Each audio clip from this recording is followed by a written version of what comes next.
नमस्कार आप सभी को, स्वागत है आपका द एसएससी वॉरियर्स में। और बच्चों, आज हम डिस्कस करने वाले हैं अपने संविधान के भाग 3 के बारे में। भाग 1 और भाग 2 हम ऑलरेडी डिस्कस कर चुके हैं प्रीवियस वीडियो में। अगर आपने नहीं देखी है तो जाके जरूर देखेगा। भाग 1 में बताया गया कि भारत जो है राज्यों का संघ रहेगा।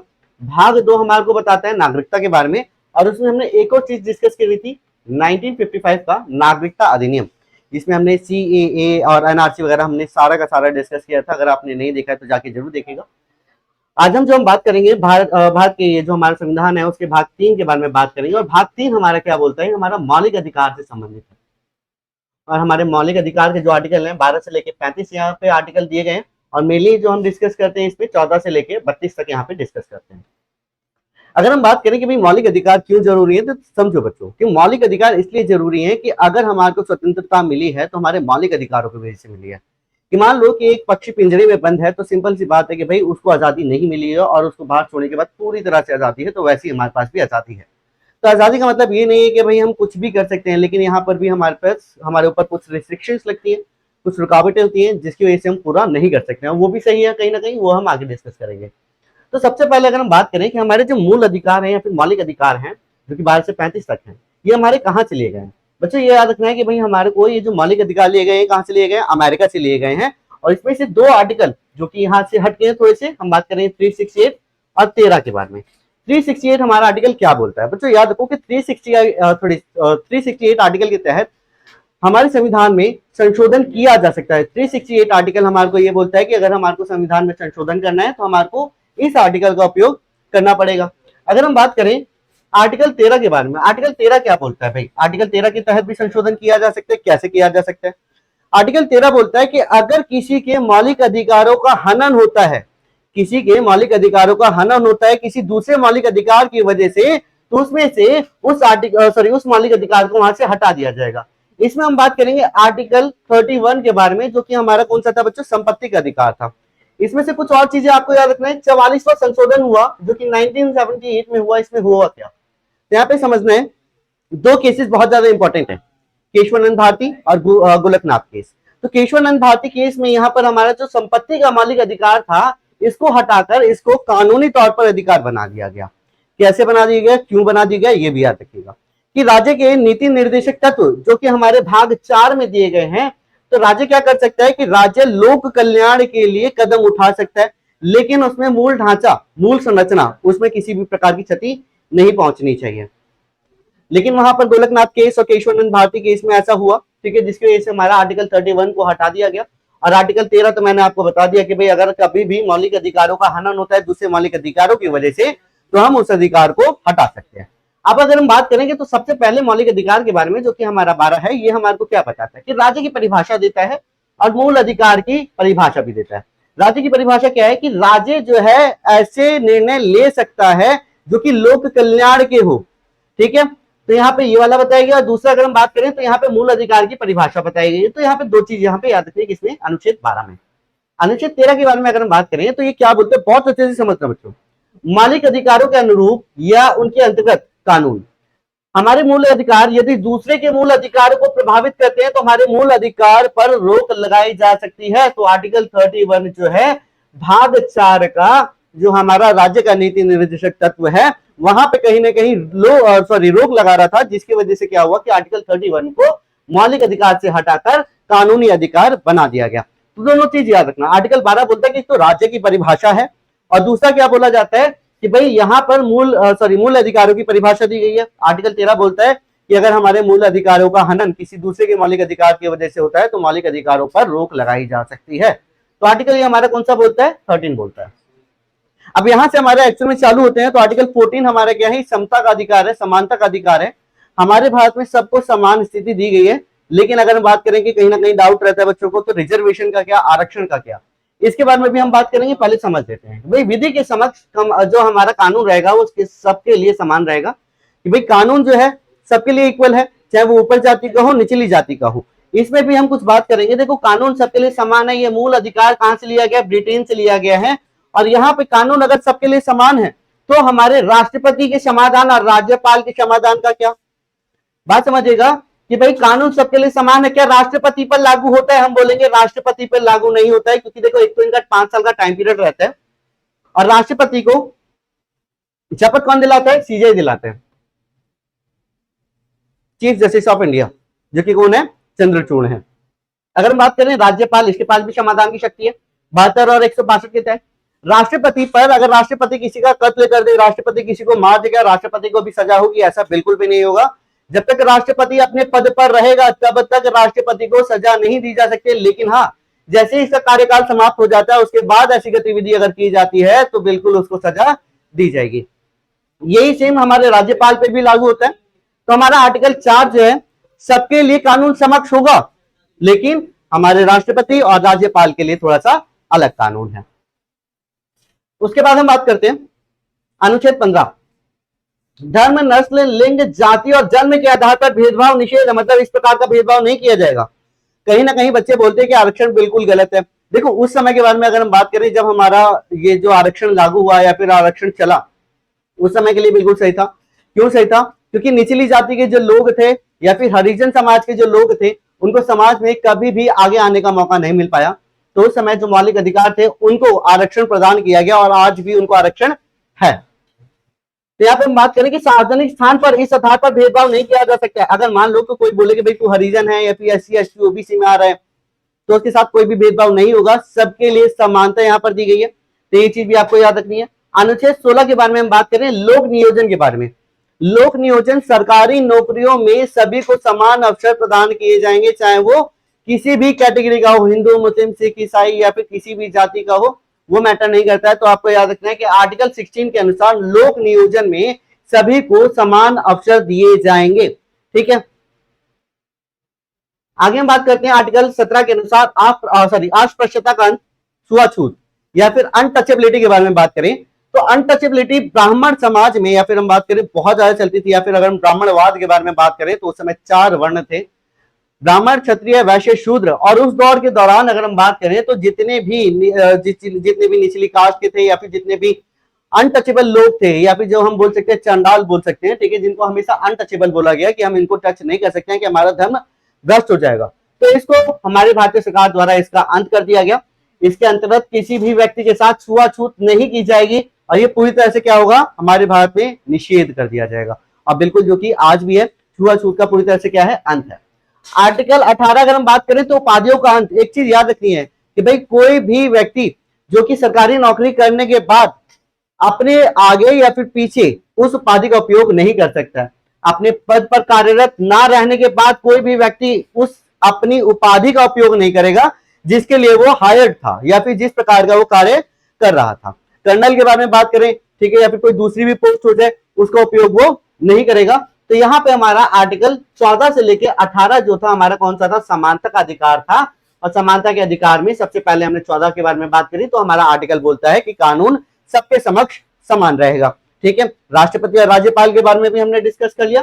15 हमारा बोलता है कि जाति, लिंग, धर्म के आधार पर किसी प्रकार का भेदभाव नहीं किया जाएगा। उसके बाद अगर हम बात करते हैं भाई 16 के बारे में जो हमने डिस्कस किया, तो 16 में हमारा क्या बोला गया कि भाई लोक नियोजन के बारे में कि सबको समान अवसर प्रदान किए जाएंगे। 17 हमारा अस्पृश्यता का अंत बोलता है और 18वां हमारा बोलता है कि उपाधियों का अंत कर दिया जाएगा। ठीक है, मतलब सरकारी नौकरी में जितने भी लोग लगे हुए थे और अपना कार्य या फिर बोल सकते हो कार्यकाल खत्म होने के बाद अपनी उस उपाधि का उपयोग नहीं करेंगे। आगे हम बात करते हैं भाई हमारा आर्टिकल 19 से लेकर जो 22 तक है, ये हमारा कौन सा है, ये हमारा स्वतंत्रता का अधिकार है। देखो, हमारे को पूर्ण रूप से स्वतंत्रता तो दी गई है, ठीक है। अब इसका मतलब तो ये नहीं है कि भाई किसी को भी जाके मार डालो। देखो, ये हमारी स्वतंत्रता में नहीं है, क्योंकि यहाँ पर भी हमारे ऊपर कुछ रिस्ट्रिक्शंस लगाई जाती हैं। स्वतंत्रता हमारे पास कैसे है, देखो, हमारे ऊपर हमारे को बोलने की स्वतंत्रता है, भाषण देने की स्वतंत्रता है, इसमें आपको कोई भी रोक नहीं सकता है। उसके बाद हम बात करें कि हमारा 19(2) में हमारे को बताया गया कि बिना हथियार के एकत्रित आप हो सकते हो, संगठन बना सकते हो, ग्रुप बना सकते हो, ठीक है, लेकिन वहां पर कहीं पे भी ऐसी गतिविधि ना हो या फिर आपके पास ऐसे कोई बोल सकते हो आर्म्स ना हो या फिर औजार ना हो जो कि दूसरों को क्षति पहुंचाए। 19(3) में बोलता है संगठन बनाने की स्वतंत्रता है। अगला बोलता है देश से किसी भी क्षेत्र में घूमने की स्वतंत्रता। स्वतंत्रता का मतलब कहीं पे भी घूमो देश में, कोई यहाँ पे रिस्ट्रिक्शंस नहीं है, कहीं पे भी जगह ले सकते हो, कोई यहाँ पे रिस्ट्रिक्शंस नहीं है। क्योंकि हमने बात करी थी इससे पहले भाग 2 में बताया गया कि हमारी एकल नागरिकता है और एकल नागरिकता के अनुसार आप भारत में कहीं पे भी रह सकते हो, कहीं पे भी जा सकते हो, कहीं पे भी घूम सकते हो, आपको इसमें कहीं पे भी कोई भी व्यक्ति नहीं रोक सकता है। 19(5) में अगर हम बात करें तो देश में किसी भी क्षेत्र पर बसने या फिर निवास करने का हमारे पास अधिकार है। और 19(6) हमारे को बोलता है कि कोई भी व्यवसाय करने की हमारे को स्वतंत्रता है। ठीक है, तो ये हमारा क्या है कि सबसे पहले स्वतंत्रता के अधिकार में स्वतंत्रता है क्या और किस किस चीज की स्वतंत्रता दी गई है, ये चीज जानना और ये चीज समझना बहुत ज्यादा जरूरी है।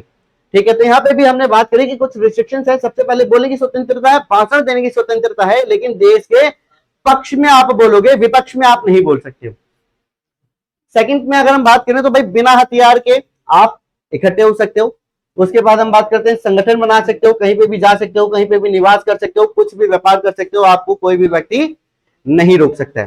ठीक है, तो यहां तक आपको समझ में आ गया होगा। अगर आपको कहीं पे भी डाउट होता है कमेंट सेक्शन में अपना डाउट पुट करिएगा और डेफिनेटली आपको उसका आंसर दे दिया जाएगा। 20 हम बात करते हैं दोष, मतलब यहाँ पे जो दोष सिद्ध व्यक्ति है उनमें संरक्षण है। यहाँ पे समझिएगा कैसे अपराधियों के लिए सजा देने से संबंधित संरक्षण प्रदान किए गए। कैसे कि अगर अपराधियों को गिरफ्तार किया जाता है तो सिंपल सी बात है कि भाई मजिस्ट्रेट के आगे उनको पेश करना पड़ेगा, ये संरक्षण है। ठीक है, और आर्टिकल 21 हमारे को बोलता है कि भाई हमारे को जीवन जीने का अधिकार है। जीवन जीने के अधिकार में एक और चीज आपको याद रखना है, इसमें से आर्टिकल 20 और 21 कभी नहीं हटाए जा सकते। कैसे समझिएगा कि आपातकाल जो लगता है 352 आर्टिकल अगर हम बात करें, भाई जब यहां पर आपातकाल लगता है तो आपातकाल के अंतर्गत आपके जितने भी मौलिक अधिकार हैं वो कुछ समय के लिए रोक दिए जाते हैं। ठीक है, लेकिन वहीं पर अगर हम 20 और 21 के बारे में बात करें, ये अधिकार आपके कभी नहीं रोके जा सकते, ये अधिकार कभी नहीं खत्म किए जा सकते। क्यों? अगर कोई व्यक्ति कोई अपराध करता है तो उस अपराध की उसको सजा मिलेगी आर्टिकल 20 के तहत, और आर्टिकल 21 के तहत बोला गया है कि आपको जीवन जीने का पूर्ण रूप से अधिकार है, आपका जीवन कोई नहीं छीन सकता है। तो ये दोनों आर्टिकल आपके कोई भी नहीं छीन सकता है, चाहे वो आपातकाल लग जाए या फिर कुछ भी हो जाए।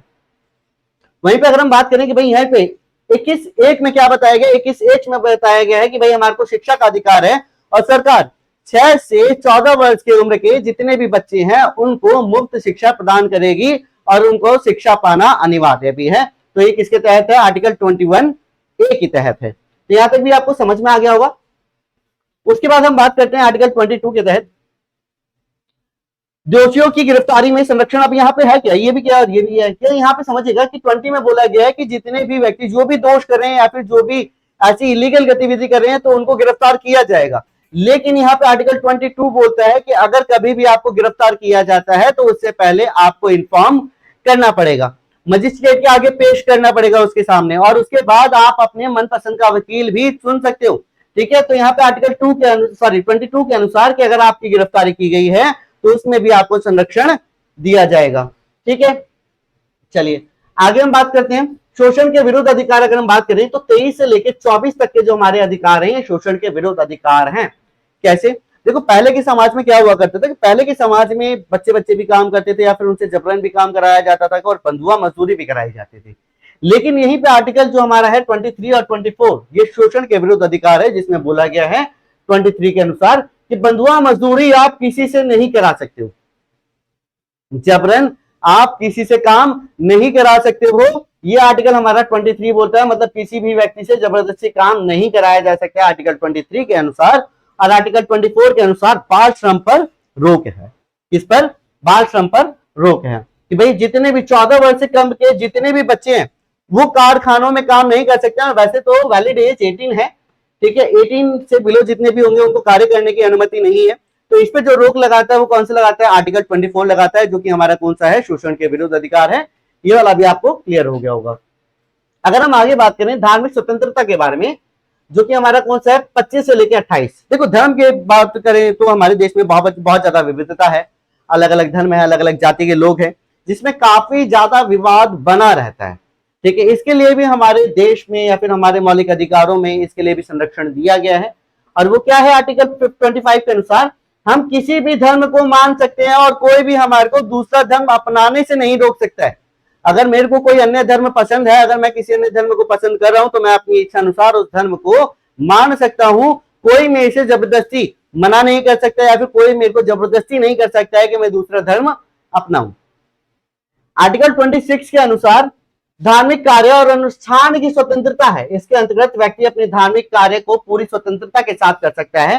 फॉर एग्जाम्पल जैसे हम बात करते हैं कि जैसे कांवड़ यात्रा वगैरह निकलती है तो उसमें पंडाल वगैरह लगाए जाते हैं, तो उसमें क्या होता है कि उन लोगों के लिए या फिर हिंदू धर्म के लिए क्या होता है कि उनके जो धार्मिक कार्य हैं उनका प्रबंध करने की स्वतंत्रता किसमें दी गई है, 26 के अनुसार दी गई है। मुहर्रम होता है, ठीक है, तो मुहर्रम में पुलिस भी लगी रहती है कि भाई ठीक है उनका मुहर्रम अच्छे से मन जाए, उसमें कोई दिक्कत ना हो, कि भाई वो भी अपना क्या कर सकते हैं, कार्य का प्रबंध कर सकते हैं अपने धार्मिक रूप में। वहीं पे हिंदुओं में भी अप्लाइड होता है, सिख में भी होता है, पारसी में भी होता है, ईसाई में भी होता है, किस आर्टिकल के तहत, 26 के अनुसार। 27 के अनुसार ये बोला गया है कि भाई धार्मिक जितने भी संस्था होंगी या फिर जितने भी मंदिर होंगे या फिर जितने भी मस्जिद होंगे उनसे किसी भी प्रकार का टैक्स नहीं लिया जाएगा। मतलब धार्मिक करों से छूट है कि धार्मिक जितने भी संस्था होंगी या फिर जितने भी मंदिर होंगे उनसे किसी भी प्रकार का टैक्स नहीं लिया जाएगा। आगे हम बात करते हैं, भाई राज्य जो है किसी धार्मिक कार्य के लिए किसी भी प्रकार का टैक्स नहीं ले सकती है। अगर मान लो कि मंदिर जो है कोई धार्मिक कार्य कर रहा है तो धार्मिक कार्य के लिए उनसे टैक्स नहीं लगेगा कि भैया तुमने मूर्ति बनाई, तुमने मूर्ति कहां से लेके आए, इतना पैसा कहां से आ रहा है, चंदा इतना आ रहा है, तो इसके लिए कोई टैक्स नहीं लगता भारत में। आर्टिकल 28 के अनुसार धार्मिक शिक्षा लेने की स्वतंत्रता है। अब देखो क्या है कि जैसे आपको पता है कि भाई मदरसे चलते हैं, गुरुकुल चलते हैं, इसमें भी तो धर्म की शिक्षा दी जाती है, लेकिन जो ये संस्था खुलेगी, याद रखना बच्चों, जो ये संस्था खुलेगी वो हमेशा किसकी निगरानी में रहनी चाहिए, वो हमेशा सरकार की निगरानी में रहनी चाहिए। और सरकार को पता होना चाहिए कि भाई कितने मदरसे खुले हुए हैं, कितने गुरुकुल खुले हुए हैं और वहां पे किस प्रकार की शिक्षा दी जा रही है। और सिंपल सी बात है कि भाई यहाँ पे बोला गया 28 के अनुसार कि भाई यहाँ पे धार्मिक शिक्षा लेने की स्वतंत्रता है। मतलब कोई भी धर्म क्या कर सकता है, अपनी एक संस्था खोल सकता है, उसमें अपने धर्म के बारे में ज्ञान दे सकता है, उस पर किसी भी प्रकार की रुकावट नहीं होगी। आगे हम बात करते हैं यहां पर एक और चीज कि जैसे आपको बताया गया कि भाई अगर आप अपनी धार्मिक संस्था खोलते भी हो तो सरकार की निगरानी में होना चाहिए। और क्यों होना चाहिए, क्योंकि जितनी भी धार्मिक संस्थाएं हैं वो क्या करती हैं, वो सरकार से पैसे लेती हैं और सरकार द्वारा उन संस्थाओं को चलाया जाता है। अगर वो गैर कानूनी तरीके से चल रही है, वो सरकार के पैसों से नहीं चल रही है, तो वो वैलिड नहीं मानी जाएगी। इस बात को भी आपको याद रखना है। उसके बाद अगर हम बात करें संस्कृति और शिक्षा संबंधित अधिकार जो है हमारे कौन से हैं, 29 और 30 है। 29 हमारे को बोलता है कि अल्पसंख्यकों के हितों के लिए संरक्षण है। हमारे भारत में ऐसे कई सारे लोग हैं, कई सारी जाति हैं, जनजाति हैं जो कि क्या है, अल्पसंख्यक हैं। तो अल्पसंख्यकों के लिए क्या दिया गया है, संरक्षण दिया गया है। अल्पसंख्यक लोग अपनी भाषा संस्कृति को सुरक्षित रख सकते हैं, इनको मना कोई नहीं कर सकता है, ये भी चीज याद रखनी है। और आर्टिकल 30 बोलता है कि अल्पसंख्यकों के प्रशासन के लिए अधिकार है कि अल्पसंख्यक अपनी किसी भी संस्था को खोल सकते हैं तथा सरकार उसे चलाने के लिए धन भी देगी। अब यहाँ पे 29 और 30 दोबारा समझिएगा। 29 बोलता है कि अल्पसंख्यक जो है उनके हितों का संरक्षण, जो कि रिजर्वेशन दिया गया है, वो तो सभी बच्चों को पता है कि रिजर्वेशन के अनुसार वो क्या कर सकते हैं, भाई अपने आप को बनाए रख सकते हैं हमारे देश में। और 30 के अनुसार ये बोला जाता है कि ये जो अल्पसंख्यक है अपने समुदाय को बचाने के लिए अपनी संस्था खोल सकते हैं, जिसमें चाहे वो भाषा सिखाएं या फिर किसी प्रकार की संस्कृति सिखाएं। तो याद रखना है कि भाई दोनों आर्टिकल कौन से हैं हमारे, संस्कृति और शिक्षा से संबंधित। आर्टिकल 31 आपको याद रखना है कि 31 अब आर्टिकल नहीं है, आपको बताया गया 44वां संशोधन 1978, इसके तहत जो हमारा मौलिक अधिकार था, संपत्ति का मौलिक अधिकार था, वो हमारे से छीन लिया गया, हमारे से हटा दिया गया। और किसके तहत हटाया गया, ये भी याद रखना है, 368 और 3 के तहत। 368 के तहत ये बोला गया कि भाई अगर हमारे जितने भी संविधान में जितने भी संशोधन हुए हैं या फिर जितने भी मौलिक अधिकार हैं या फिर जितने भी आर्टिकल्स हैं, इसमें संशोधन कैसे किए जा सकते हैं, 368 के तहत किए जा सकते हैं। ये हमारे को अनुमति देता है संशोधन करने की। और आर्टिकल 3 बोलता है कि अगर, यहाँ पे आपको याद रखना है, ठीक है, वो 13 था, सॉरी। आर्टिकल 3 हमारा क्या बोलता है कि भाई आर्टिकल 3 हमारा राज्य के बारे में बताता है कि भाई राज्य जो है, अगर हम बात करें कि ये भाग 1 से है, भाग हमारा 1 जो बोलता है, भाग 1 में पहला आर्टिकल, भारत राज्यों का संघ रहेगा, भारत और इंडिया इसका नाम रहेगा। दूसरा अगर हम बात करें कि नए राज्यों का गठन किया जा सकता है, तीसरा नए राज्यों में परिवर्तन किया जा सकता है, और चौथा 2 और 3 में क्या कर सकता है, बदलाव किया जा सकता है। तो यहाँ पे जो हमारे पहली स्लाइड थी वो आर्टिकल 13 था, ठीक है। अगर हम आगे बात करें तो आर्टिकल 32 के तहत संवैधानिक उपचार का अधिकार है। अब हम बात करें तो आर्टिकल 32 के तहत अगर कभी भी आपके मौलिक अधिकारों का हनन होता है तो मौलिक अधिकारों के हनन से आपके बचने के लिए क्या कर सकते हो, आप आर्टिकल 32 का इस्तेमाल कर सकते हो, जो कि रिट्स है, और इसके अनुसार आप सर्वोच्च न्यायालय में अपील दायर कर सकते हो। वहीं पर अगर हम बात करें 226 के बारे में, ठीक है, तो इसके अनुसार अगर हम बात करें तो यहाँ पे क्या बताया गया कि यहाँ पर बताया गया कि हम क्या कर सकते हैं कि अपने मौलिक अधिकारों का संरक्षण के लिए हाई कोर्ट में जा सकते हैं। किसमें जा सकते हैं? हाई कोर्ट में जा सकते हैं। तो यहां तक आपको समझ में आ गया होगा बच्चों।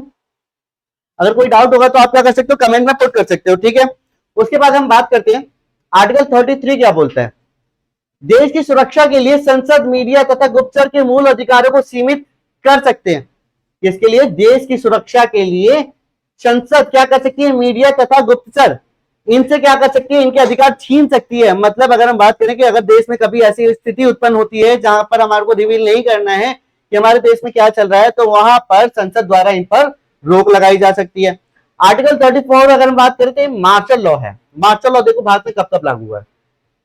सबसे पहले 1757, 1857 और हम बात करेंगे 1919 मार्शल लॉ लागू हुआ था, अंग्रेजों द्वारा ही लागू किया गया था। मार्शल लॉ भारत में कहीं भी सेवा का कानून लागू, सेवा का नहीं है, मार्शल लॉ लागू हो सकता है। मार्शल लॉ के अनुसार अगर हम बात करें तो इसके अंतर्गत अगर किसी पे भी शक होता है, देखो रोलेट एक्ट तो आपको पता है कि जो कि 1919 में लागू हुआ था, इसके अनुसार अगर किसी पे शक होता है तो उसको क्या कर दिया जाएगा, जेल में डाल दिया जाएगा। लेकिन मार्शल लॉ ऐसा नहीं करता है।